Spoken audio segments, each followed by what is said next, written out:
I am recording now, so if you want to say anything else, Fancy, you can feel free. We're ready now. Get it on camera, that's what people want. No.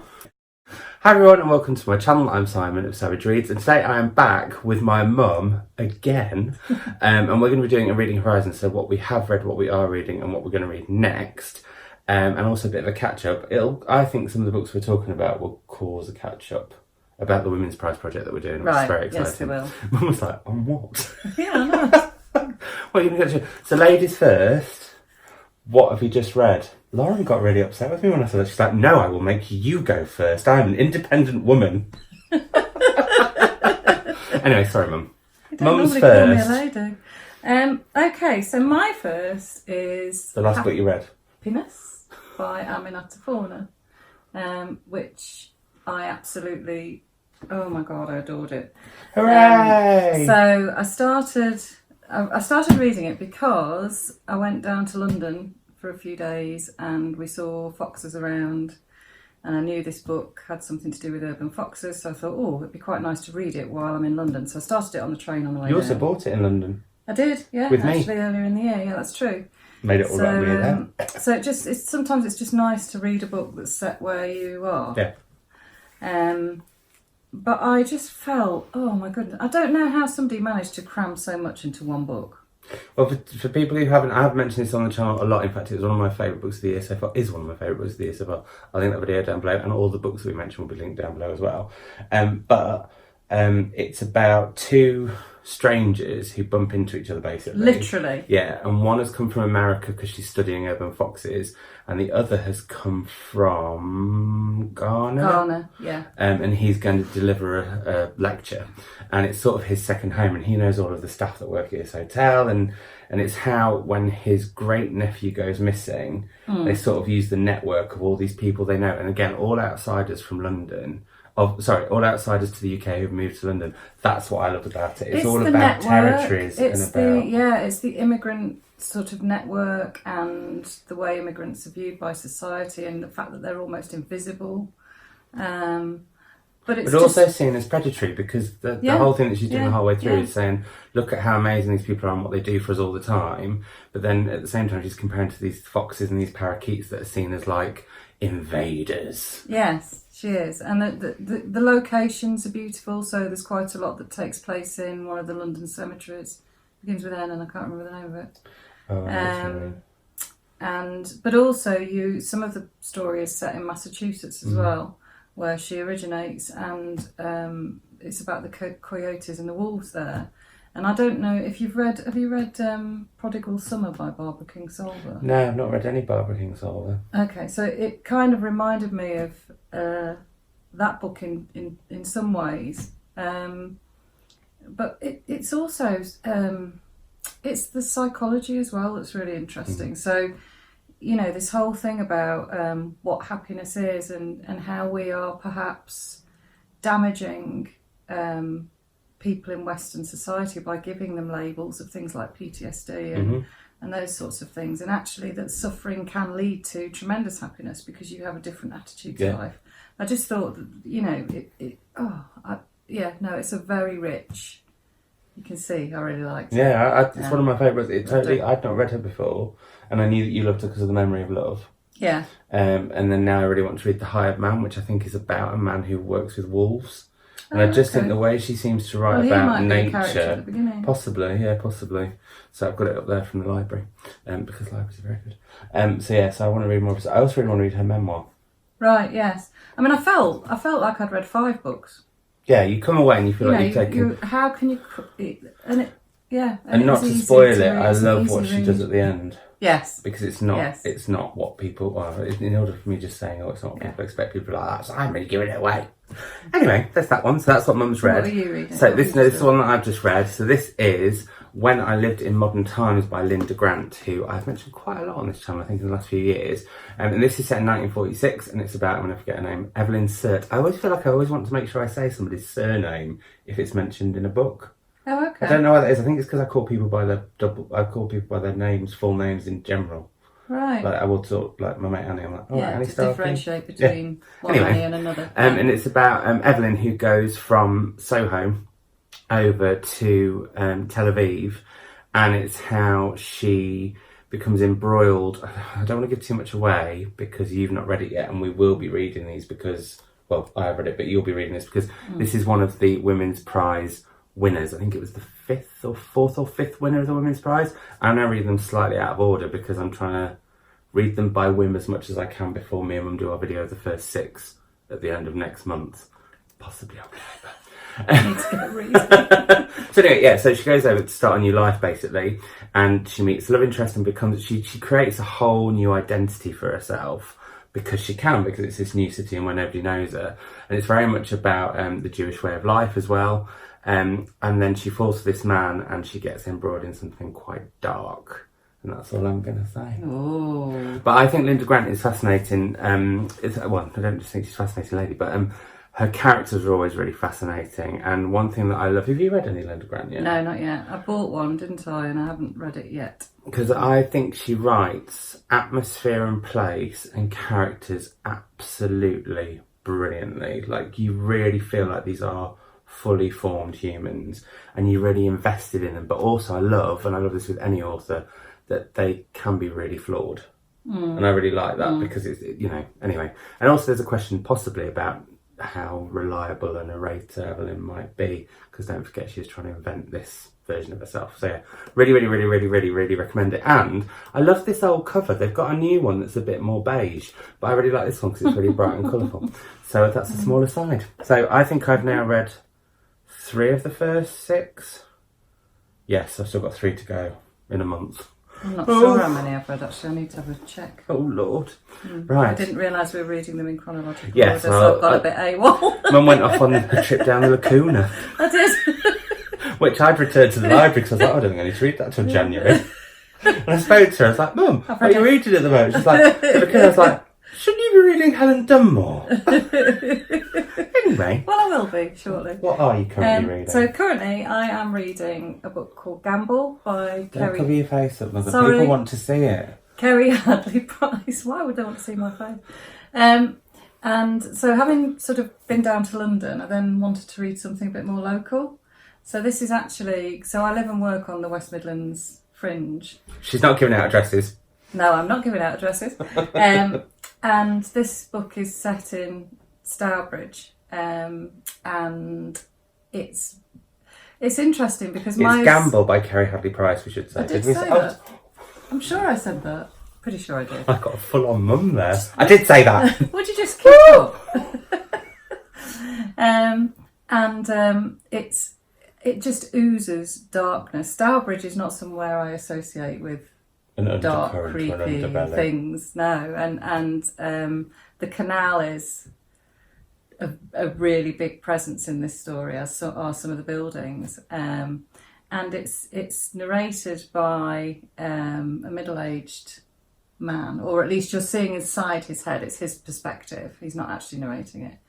And you know that something awful's happened, but you don't know, or I'm assuming, I mean, I haven't finished it yet, so you don't know what it is, but he is really deeply troubled, or at least the reader is deeply troubled by his thought process. And to start with, I was worried that the voice of the character was overwritten, and it might be becoming, irritated by it. But actually, I've been completely drawn in to what on earth is going to happen. He's watching a young girl out of his window. That links a little bit to what I'm reading. Yeah. So it's voyeuristic in the sense that he is being a voyeur, but also I feel voyeuristic in So weirdly, that sounds really creepy. But I therefore want to read it. But I've got both of her books. That's the second novel. No, I haven't read the first. That sounds good. And actually, on a similar creepy, slightly voyeuristic level, I'm reading A Superior Spectre by Angela Mayer, and this is up for the Readings Prize in Australia, which I think might become a future favourite prize. Basically, there's a chain of independent bookstores in Australia called Readings, and every year they do a list of 6 books that are by a first or second novel or work, and they do a list based on that. So basically it's promoting Australian literature in all of their stores, which I just think is brilliant. And this is the first one that I'm reading. I'm reading these with the lovely Julia, Jacqueline and Natalie, whose channels I'll link down below. But they're three of my favourite booktubers, and they're all Australian, even though Jacqueline's now in Texas, but she's still very much Australian. Anyway, this is set between the sort of not too far future and the late 1800s, and it's about a man who is dying, and he's gone to Scotland to try this new technology where you can be beamed back into the brain of somebody from the past. Oh, that's weird. And he's being beamed back into the brain of a young girl in the 1870s, and he's starting to affect her thoughts. And I'm getting goosebumpy thinking about it, because it is, and it's how he's just very watchful, and it's not like Outlander, which I know loads of people love on Amazon, where it's all like she goes back in time and falls in love with a sexy Scotsman. This is like really sinister, really unsettling. I think this might be, and not because they're the same kind of book at all, although actually they are kind of speculative, which I think is brilliant. This could be my From the Wreck for this year, right? If it carries on in the vein it's going, because it's so different, and just it's the level of it's definitely sort of horror. But it's brill, and we're reading 70 pages a day, which is a really nice pacing, because it's very claustrophobic and quite hard. So the fact that we're reading 70 pages a day and chatting about it is just nice. So I'm really, really, really, really, really enjoying that. If enjoying is the right word, love a weird old man going into the head of a young girl. What might you read next one? Oh, she had a right to do about this. She didn't want to be beholden to anything. I don't want to commit myself. That was it. No, because I feel committed. Well, it's about the mood you're in and what you're doing. It's very true. And I suspect that I'm enjoying Gamble so much, I think I'll probably have read it by tomorrow. I thought you were going to say you're going to have a book hangover. No. But and also I've got a longish train ride tomorrow, so, it's nice to have a good book on a train, isn't it?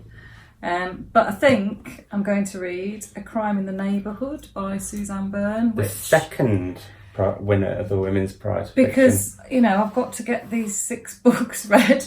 No, that's awful, isn't it? It's not a chore. But you're going to race through that. Well, this seems quite creepy as well. I'm obviously in creepy mode.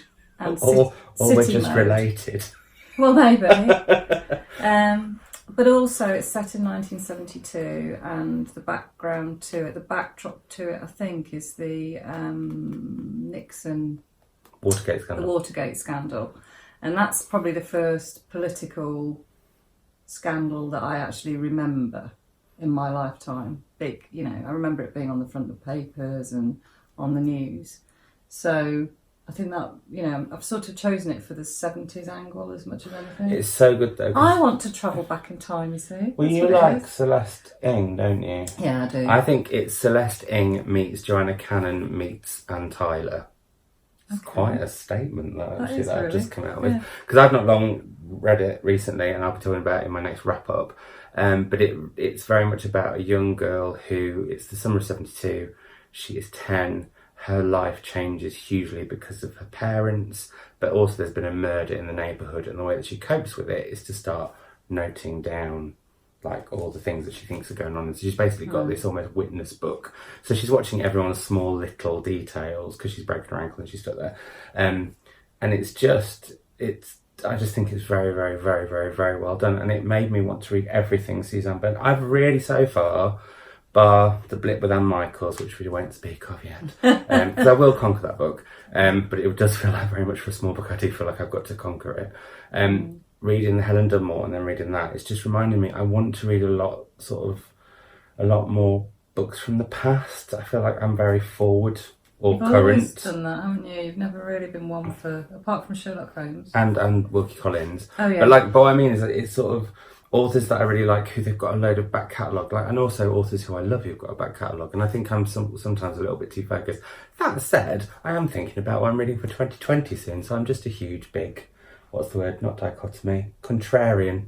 Contrary Mary. That's what it is. Eclectic. Anyway, I think you'll really, really enjoy that. And the book that I'm going to read next, and I swear that I'm going to read next, because I think this is a book that's appeared in the most I want to read this soon type of videos, and it's Norma by Sophie Oxenen. Did you read Purge?